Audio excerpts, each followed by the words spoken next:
Hello there, and thanks for joining us here on the Joy News channel. This is The Pulse, and coming up this afternoon, spillage of the dam will not end anytime soon. That's according to the Volta River Authority to communities flooded as a result of the spillage of excess water from the Akosombo Dam. We're learning of more details as we bring you updates on this coverage of the continuous spillage of the Akosombo Dam.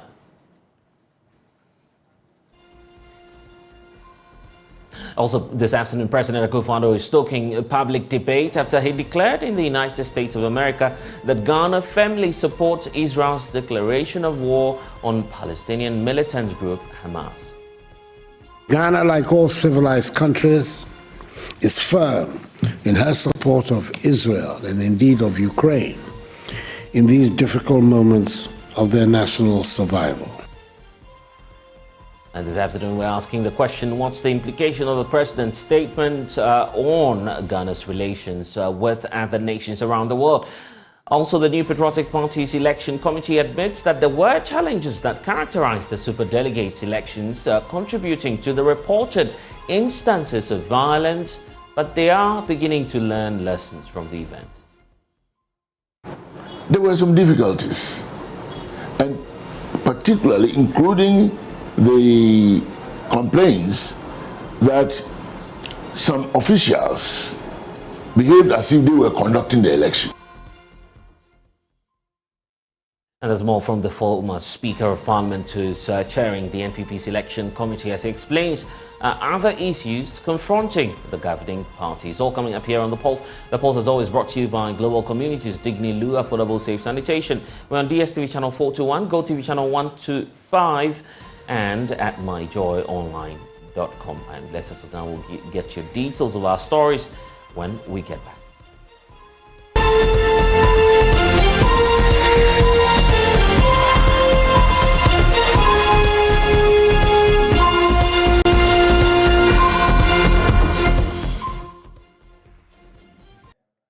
And this afternoon, President Akufo-Addo is stoking public debate after he declared in the United States of America that Ghana firmly supports Israel's declaration of war on Palestinian militant group Hamas. According to the president, the Hamas violent invasion of Israel has repercussions for peace in the Middle East, hence the need for the situation to be addressed. A couple of days ago, the Ministry of Foreign Affairs and Regional Integration issued a statement asking all parties involved to come to the negotiation table. Here are excerpts of that statement released by the Ministry of Foreign Affairs and Regional Integration, indicating that Ghana unequivocally condemns the attack and calls on Hamas leadership to immediately cease the attacks and withdraw its militants from southern parts of Israel. It goes ahead to point out that while Ghana affirms its support for Israel's right to exist and defend itself, it is equally calling on the Israeli government to exercise restraint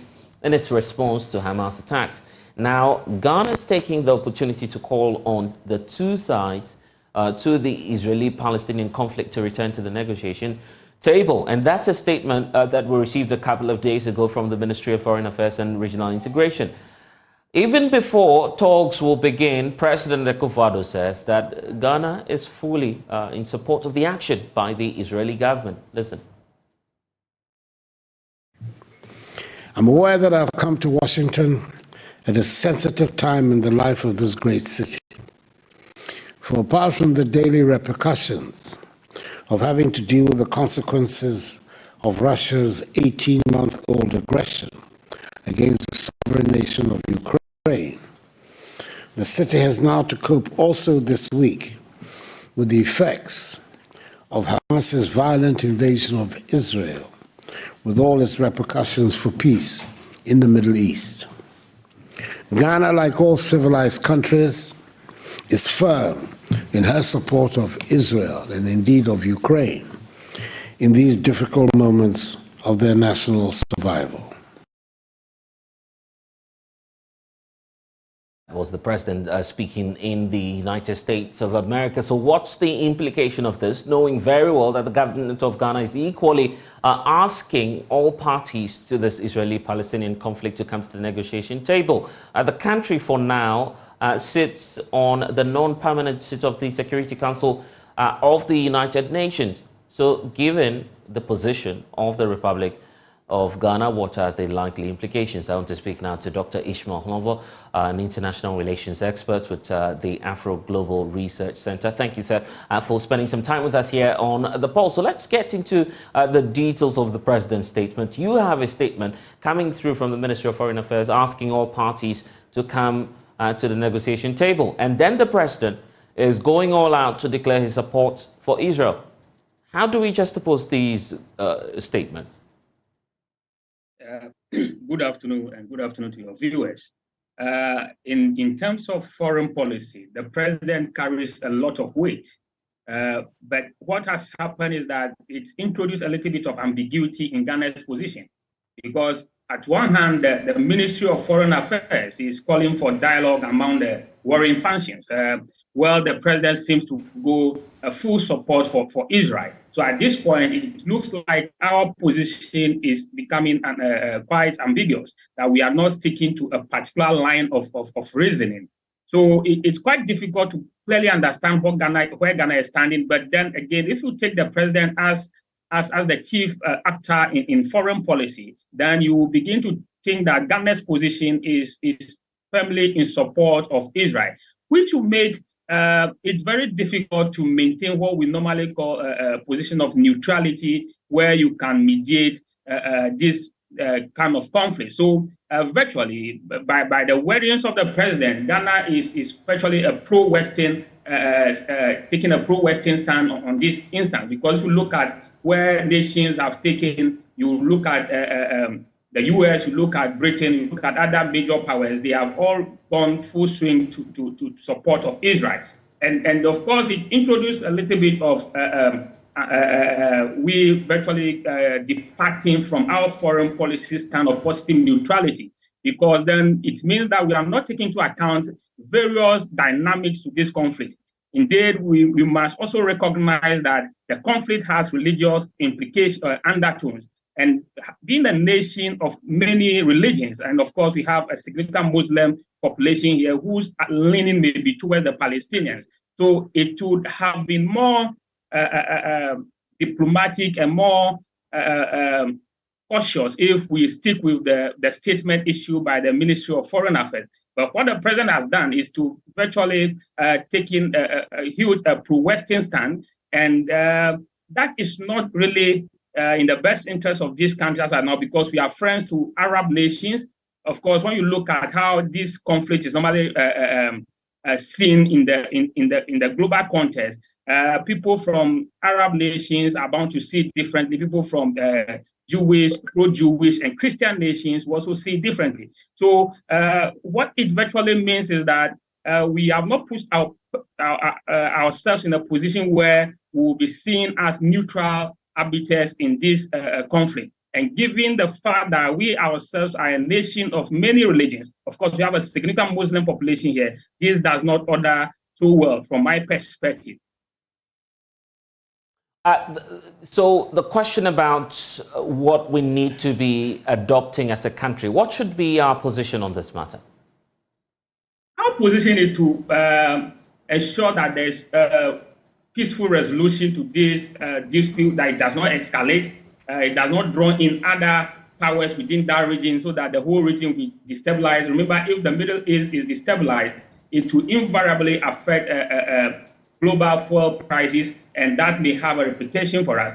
If other nations are drawn to it, it may have implications for stability in other regions where there are religious groups that can be aligned to both sides of this conflict. So our position must be to ensure that there's peaceful resolution to this dispute. Indeed, often the international position of a two-state solution must be what we should stick out for, so that at the end of the day, both Palestinians and the Israelis will have a territory and have a normal way of life. In fact, you cannot condemn Hamas without also looking at some of the actions and inactions of Israel in the Gaza Strip, in West Bank, that may have pushed this group into undertaking this attack. I'm not saying that what they did was right, But again, there are things that will push people to resist when they think that they are being treated unfairly, when they think that they have a cause. Of course, as a group which has vowed to see the destruction of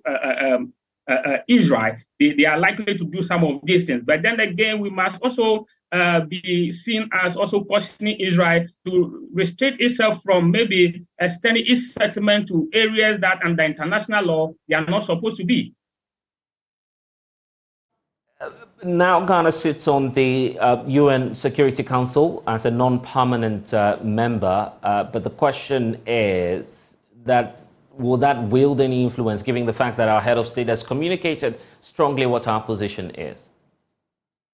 So virtually what it means is that you have already taken a position, and therefore it does not matter what the evidence or what the argument will be on the Security Council. So we are expecting that when the issue gets to the Security Council, we will virtually, if we go by the president's position, we will virtually endorse what Western powers, the position that Western powers may be taking. So that is where we have put ourselves now. It will be quite contradictory if we stick our neck out that we are supporting Israel and go to the Security Council to go and vote or take another position.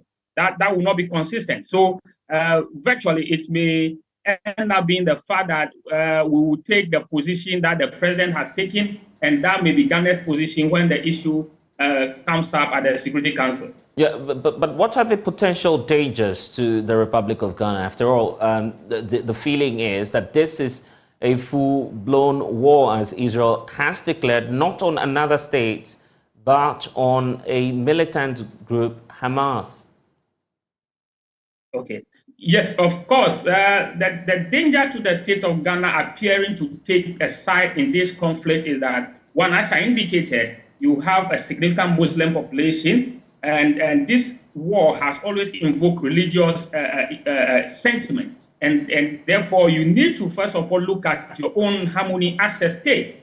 And two, if you look at how some terror groups have operated, they have always targeted states that seems to be anti the Arabic position. So, yes, it may also put you in the spotlight where various terrorist groups may target you for religious reasons, and already you are within a sub-region that is quite volatile, that is quite unstable. So it may be one of the dangers that as a country we may be looking at. And of course, as I said, it compromises your ability to have an independent engagement with both sides of the conflict. Of course, as I said, the best solution to this conflict is to have the two-state solution, which has always been the preferred international solution to this dispute. So by putting out, taking the position of being purely in support of Israel, you deny yourself the chance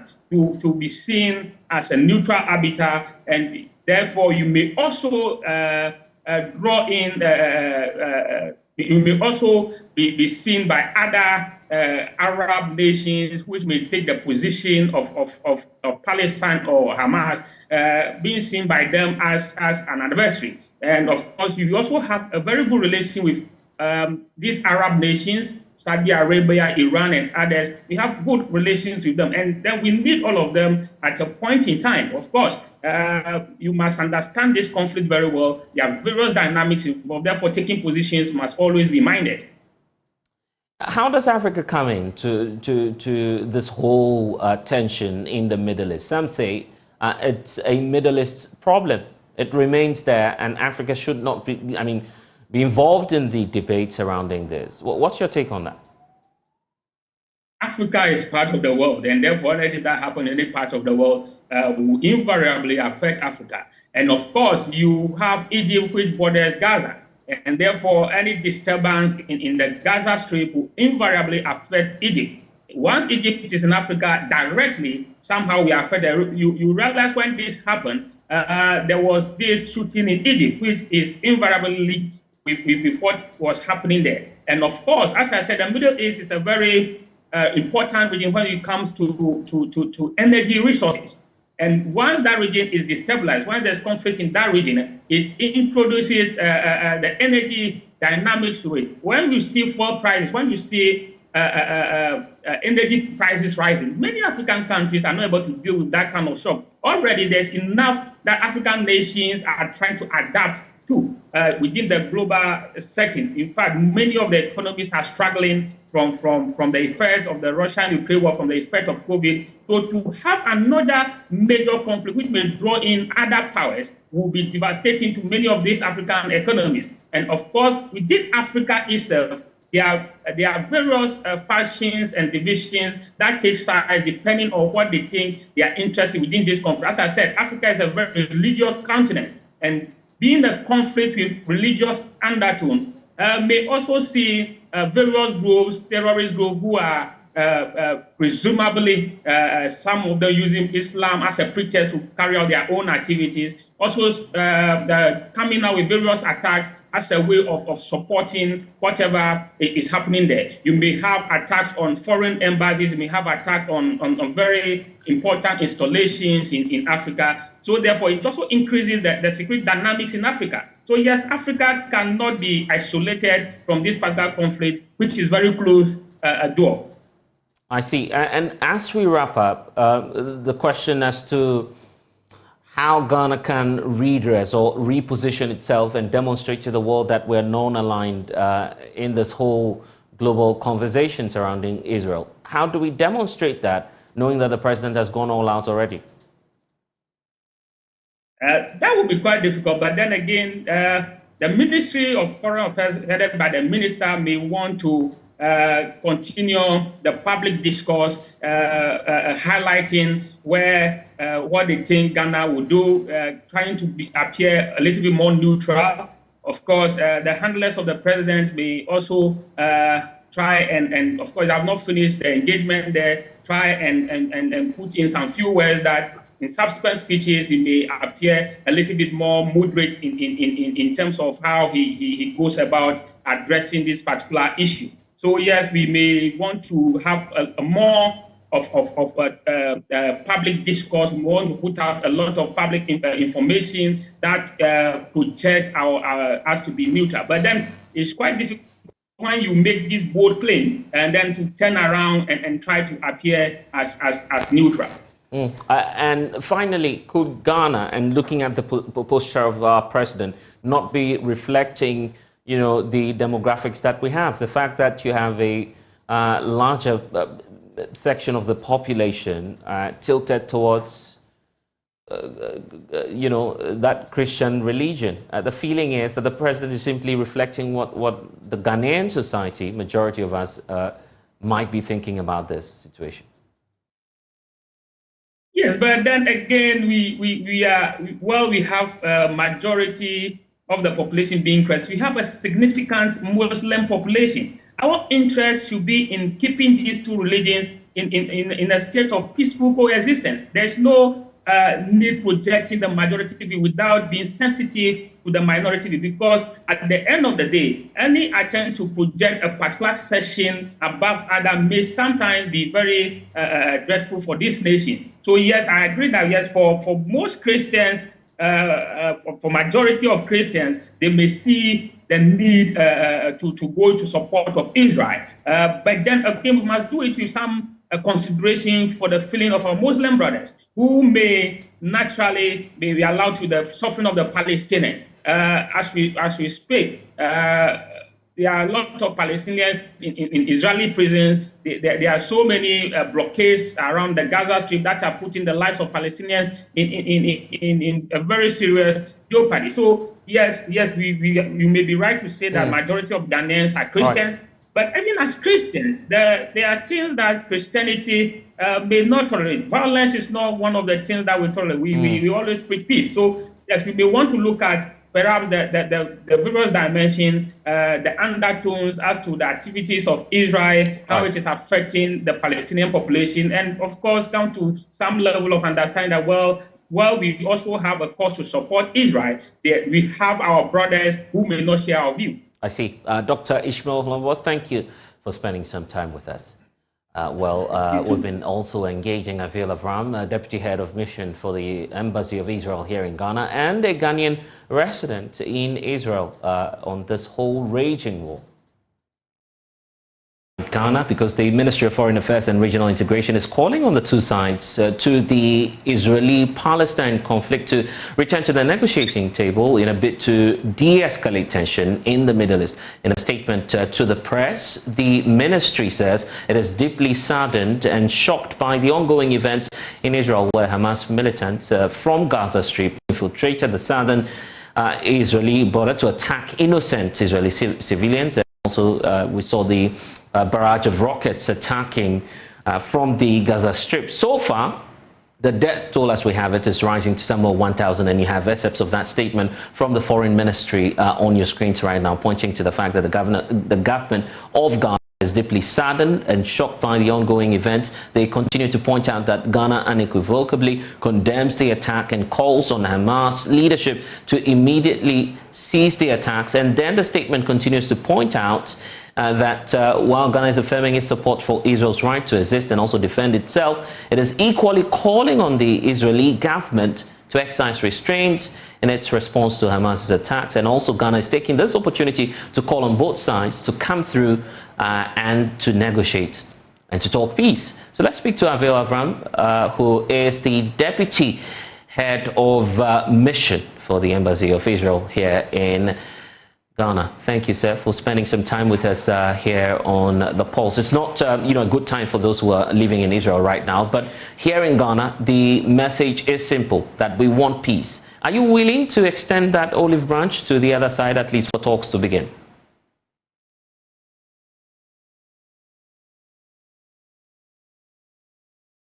Avel, you'd have to unmute so we can get the point you're sharing with us here on the platform. Good afternoon, Bless. Thank you for having me in these very sad and critical moments for the state of the people of Israel.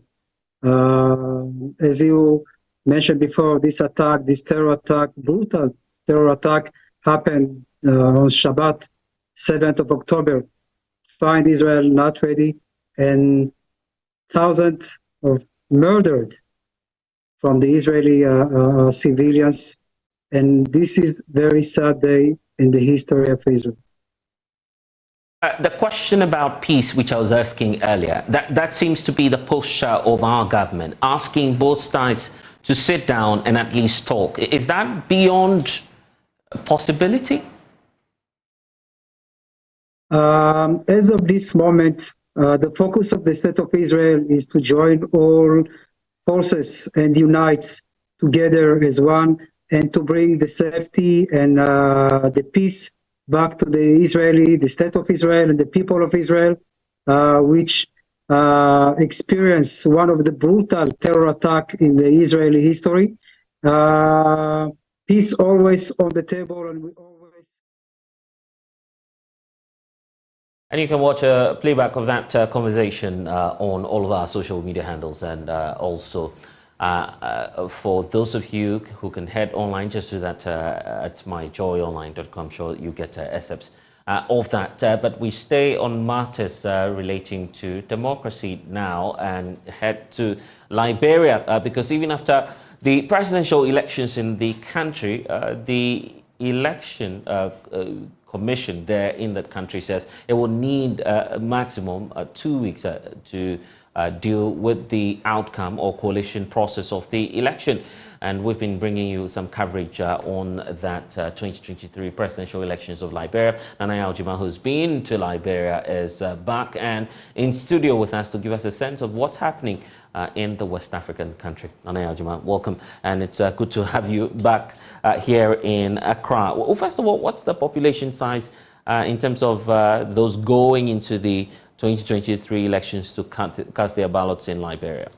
So the voter register of Liberia has about 2.4 million people on it, and these people showed up in their numbers on Tuesday to ensure that they cast their ballots and vote for the next president of Liberia. As our viewers are already aware of, about 20 people were on the ballot paper, and these people are all expecting to be president of Liberia. The leading candidates in the election were George Oponwia, who is presently representing the CDC, Coalition for Democratic Governance, and also the UP parties being led by Joseph Boakai. Mind you, Joseph Boakai used to be the vice president of Liberia under Ellen Johnson Sirleaf. And also before that, he was Minister for Agriculture in Liberia.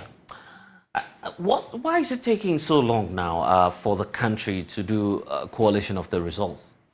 So before the election, the Electoral Commission in Liberia brought out its calendar for the election. And on the calendar, it was stated that the coalition and the coalition will be done by 25th, and the results were supposed to be announced on the 25th of October. So if you consider what they said, it means that the Electoral Commission is still within schedule.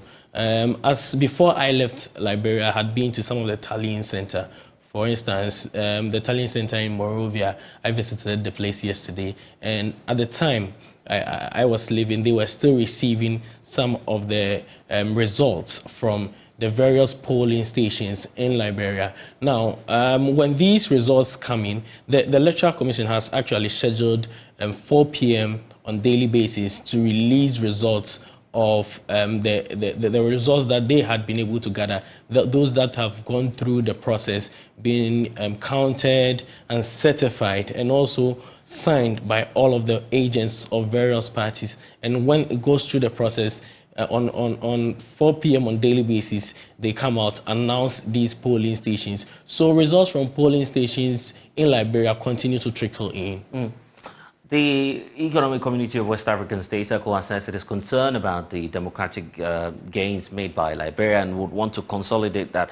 What's been the assessment of the exercise so far? Yesterday, the AU had a declaration on the election, their observation, and they brought out a comprehensive report on this election. Now, in the report, they stated that they were excited about the gains so far, and also, mind you, there were not major violence that were recorded in the election. So the AU is actually happy about the gains, and they believe that this should send a signal to the rest of the countries in the West African sub-region that it's possible to have a violence-free election, and they are ready to ensure that whichever country it is, if you need the assistance of ECOWAS in organizing your election, they are ready and willing to help all the countries. 2 weeks to do coalition. That's not something we're very used to in this part of West Africa, because in Ghana, at least, 2 weeks will be just too much for us to comprehend. Why is it taking so long? Very interesting, but it is some of us in Ghana who have seen democracy advance. Right. We think it's long, but if you talk to the ordinary man on the streets of Liberia, they understand, they believe it's a normal process. If you witness the accounting, it actually takes a lot of time. The accounting do take a lot of time because of the need for transparency. For instance, the sorting alone, on the day of election, I sat through the counting of one of the polling stations just for the presidential election alone. And it took them close to 7 hours to count a polling station with people less than 400. Really? Yes. So it means that the counting process alone is very slow. Very, very, very cumbersome. Now what they do is that in the sorting itself, they take these ballot papers and run it by all the 20 representatives of these political parties to make sure that they are okay with the ballot itself, and they are okay with the person what do you call it, voter voted for. So they all verify that this is fine and it can go into counting. So, before this, the sorting itself would take a lot of time to be completed. Even before the coalition. Exactly. Quite a lengthy process. We'll still be monitoring that. Thank you, Nana Yajima, for bringing us the latest from Liberia. And we stay on elections, but this time around within the country, because the Elections Committee of the governing New Patriotic Party has acknowledged the difficulties that marred the superdelegates elections, leading to the instances of violence. And this includes a reported incident of attack in the northeast region involving an agent of the former Minister for Trade and Industry, Alan Kujichamating, and the public outrage expressed by Kennedy Ohinie-Japan over perceived attempts to manipulate the elections in favor of a specific candidate by influential figures within the NPP. These instances eventually contributed to Alan's resignation from the NPP to run as an independent candidate. However, chairperson of the National Elections Committee of the NPP, Professor Mike Okwei, who doubles as the former Speaker of Parliament, says lessons have been learned. He's been speaking to Samuel Mbura. It's a very, very important exercise. The man who is going to be the flag bearer of the Elephant Party, and we are taking it as a national assignment of great importance. First and foremost, we have established an IPAC with the candidates who will be contesting. The idea is now it's not inter-party, but now it is intra-party, within the party. And who are the members of the IPAC here? All the four candidates or their representatives. Today's meeting, Honorable Kennedy Japan himself was here, but the rest were also represented by their various campaign managers and so on and so forth. And I must let you know that everything has been very, very cordial, because from the very word go, even the basic understanding, it was in the form like an MOU, and every candidate signed to it, all the four of them, setting out the parameters, the rules of the game, and so on and so forth. The first thing that we want to, for example, talk about is the police and the electoral commission. You see, when an election has got the flavor of just among us, people tend to use all manner of internal party strength in so many ways, because with the party assembly, in the parties are no. Nobody is going to go there and regulate anything or anyone. If you have a vote, you will be identified, you will go in the usual way, like we vote in Ghana generally, and then cast your vote and leave the inner parameter. You may stand around or you may go home, but you will have no power to direct anything whatsoever. So the police will be fully in charge in this direction. And also the Electoral Commission will let us all vote like we always vote. So what it means is that this main Congress in November is not going to be different from the Super Delegates Conference in terms of the guidelines? Oh, basically, but we have strengthened the various parameters to satisfy all difficulties. And you see some of these as we unravel the changes that have been made and the screws that have been tightened, so that everybody will feel very, very, very free. So we know that the NPP is a party that believes in democracy and exhibits same. Would you say that was what we witnessed in your just ended Super Delegates Congress to trim down the number to 5 for the November 4 elections? If you look at it, generally speaking, it was peaceful. There were some difficulties, and particularly including the complaints that some officials behaved as if they were conducting the election. Now, it's not going to be on the regional level. It's going to be at the constituency level, under the auspices of the EC and also the police. So, if anyone thinks he can sort of show his weight, whether governmentally or party-wise on that election, even the national party chairman will not have a say on that day. It will be a matter between the electoral committee and the EC and the police, and we work on it generally and go. And in fact, every peace-loving person should only think of his or her vote. Come, cast it, and leave the parameters. And we have had meetings with the police in this regard.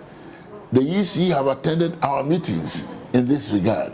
And we are very, very sure that we are going to put the authority of the actual day's management of affairs fully in their hands. Would you say you've learned some lessons from the fallouts? Not too much, but a few assurances just to let them know. Example? For example, the executives being part of the process.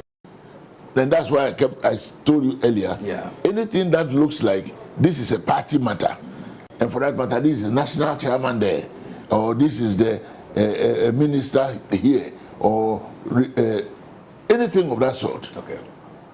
And for that matter also, no official, no person who is even himself a representative of any candidate is going to be able to control the process. So I will call that a detachment. That detachment process will make the whole thing more impersonal and more formal. And I think these are going to strengthen the hands of the relevant persons. Now, Prof, there were some unfortunate incidents, isolated ones that we saw. One from the Northeast region, the reported attack on one of the agents of Alan Chamantin. We also saw videos that went viral. One of the aspirants also expressing his revulsion against even the president, the vice president. And we'll bring you that full interview later on the Joint News channel. Let's shift our attention now to the Ghana Anesthetists Society. They are the unsung heroes of the medical world, ensuring safe surgeries, managing ICU care, and they are also helping with our patients who have chronic pain issues. Guess what? The society is gearing up to celebrate the World Anesthetists Day, which comes up on the 16th of October. And that will be commemorating a milestone in medical history. So let's have a conversation to gain some more understanding about this year's activity with Dr. Abna Dakwa Dansua, who is a specialist at the Kolebu Teaching Hospital, and Dr. Nana Asari Akuto is also a medical officer, all joining us from Kolebu. Thank you all, docs, for joining me. And let's start off with your profession and what you do. Very often when we hear of anesthetists, we're not too sure of the kind of role you play. What role do you play within the medical space? Okay, thank you so much. So for anesthetists, we are medical doctors who have gone through the 6 years of medical training, 3 to 5 years of postgraduate training. Right. Our role is to give anesthesia care to patients. Ideally, what we do is in Ghana, we divide into like 3 basic care. So the first one is the peri-operative management, where we see the patients before surgeries, we assess them, make sure they are fine before the surgery. Then during the surgery, we're the same ones who give anesthesia, so that we put them to sleep, or sometimes we just give some medication to numb them. And then during the surgery, anything can happen. Should there be a complication, we make sure we monitor the patient during this time, and then make sure in case of any complication, we correct that. We also take care of the ICU, that's the intensive care unit. So for the critically ill who need extra help, we're the ones who basically take care of them until they get out of this situation and they are much better to be on the ward. I see. It appears you're indeed the unsung heroes. We don't often hear of you. We just see those who see us in the consulting room, except that there's a critical case before you get to come in. But your role, you agree, is very, very important within that space as well. Let's talk about the theme for this year's celebration, because you're also marking a milestone. What's the theme for this year's celebration, and how are you planning to celebrate that? So this year, so first of all, we need to know that this celebration is going on worldwide. Okay, it's not just Ghanaian anesthetists, but it's for the World Federation of Societies of Anesthesiologists. we are all celebrating this. So worldwide, we have this theme of anesthesia and cancer care, what we call onco-anesthesia. So the aim is to let people know the important role that we play in the general management of people with cancer. So that's the main theme for this. Okay, so you're focusing on cancer this year? Yes. Is that the point? What activities are you going to put in place as you go about the celebration for this year? So for this year, we started from the 9th of this month. We started by going to the media houses to educate the general public on what we do with cancer care, to let them know that when they have cancer, we are there for them to help with their management. So we've been to various media houses from 9th of this month. The next thing that we are looking forward to doing is a webinar. So this is mainly geared towards talking to other health workers to also let them know the importance of our care for the cancer patients. Then we are going to crown it on the Monday, which is the actual day, the 16th of October. With a visit to the oncology unit or the cancer units of the Kolobu Teaching Hospital and the Konfanoche Teaching Hospital. We are going to interact with the patients, share some things with them, let them know that we are there for them, and encourage them to keep fighting. See, it's 6 days, 6 long days of and then we'll crown it with something for us. It's fun. Oh, there's the partying aspect too. And that's why I want to talk about the society, because I understand you equally have a society here. How active is that society here in Ghana? So the society is quite active. So the society has been around since...